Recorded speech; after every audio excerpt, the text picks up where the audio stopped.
So for today's video, we're going to dive into the best way to get the highest return on your timber when you go to cut it. Now, as somebody that's come from the industry and has grown up in the industry, I have seen a lot of just bad practice happen by both foresters and loggers and mills, and also landowners not knowing what's going on and what they're doing. And something that I have seen more than I care to say is how often the landowner is not getting nearly the amount of money that they should be for their timber. There's a handful of ways that you can go about to prevent getting underpaid, but we're going to be looking at a few different ways that you can ensure that you're getting the top dollar for your timber.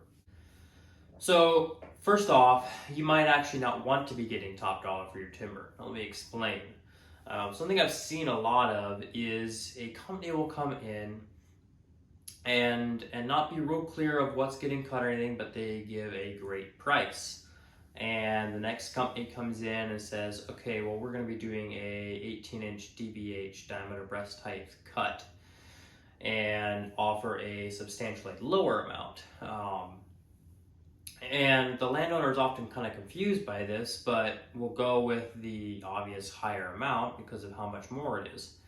In turn, they are shocked at how many trees are being cut then, because it was never really clarified what's being taken. And oftentimes when you have a big, large discrepancy like that, it's more than likely going to be a differing amount of trees being taken. So one company may come in and taking much more amount of trees than the next company. So that's something you want to be aware of.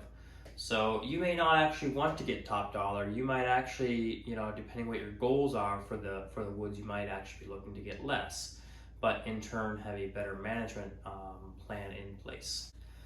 The second thing is going to be market timing. And this is something that I've seen over the last 11-12 years that I've been in the industry is people are so worried about timing the market that they will cut their timber too early. So for instance, right now poplar is pretty high, which usually is a pretty steady species as far as price, and right now it happens to be up a good bit from about 10% from where it had been. And so with that being up, you'll see some people try and jump on the opportunity and sell their timber, but thinking that they're going to get the top dollar for that, but in reality their timber is not actually ready to be cut yet. And most timber, if it's younger and growing and healthy, you're looking at 7 to 10% of growth per year. So your amount of growth that you're going to have over time is going to far outweigh the little bit of a price hike at the time. So you're better off waiting till your timber is actually mature and actually ready to do a harvest, regardless of where the prices are at. Prices do not vary that much. Yes, they go up and down a little bit. You may have one species be, a little bit worse than it was before, but as a whole, the markets do not really go up. They're not terribly volatile. So you want to be looking actually at more creating a management plan and building an outline of something you want to follow throughout the next 10-20 years, rather than just make an impulse decision off of selling because the market bumped up 10%. The last thing that I see with landowners not getting top dollar out of their timber is not working with a forester. Oftentimes you'll have a logging company come up and talk to you and want to buy your timber, which is totally fine. There's nothing wrong with going directly to a company like that. The problem is when you're only getting one opinion and you're only getting one person in to give an opinion on it, and oftentimes if they know they're the only person in, they're not going to give a very competitive price. This is not always the case. There are very good companies out there, and I do not want to trash a logging company that has their own buyers or anything like that. But as a general rule, you're gonna be better off getting multiple guys in there. Now, a forester is somebody that's been in the industry a long time, typically knows what they're doing, knows the best companies, not only who is gonna give you the best top dollar, but also be giving the best work. They're going to have crews that do a good job, and they're going to have history with these companies and know what type of work they do.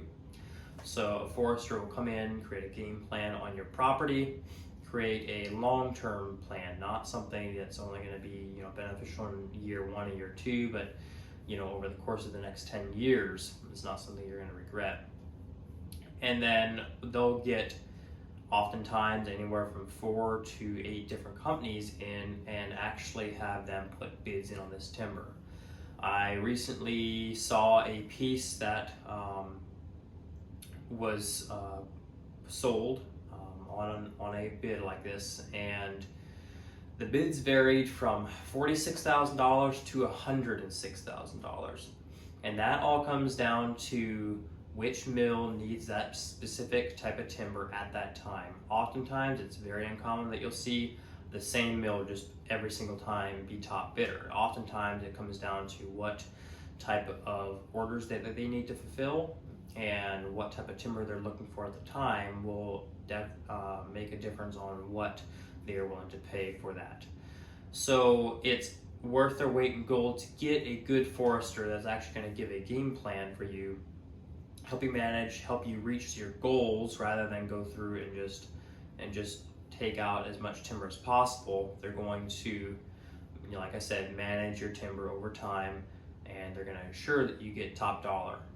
A typical forester is going to charge between 10 and 15%. And I feel like they are worth the cost. This is something that, if you've been around the industry, you know what you're doing. You probably don't need one. This is something that if you know enough companies, you can probably get a handful in yourself.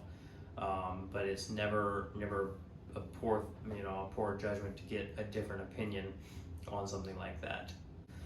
So thanks for watching, guys. Hopefully that gave you guys a bit of an idea of what to be looking for if you're willing or looking to sell your timber. I personally do consulting and would be willing to look at your property if you are in Ohio.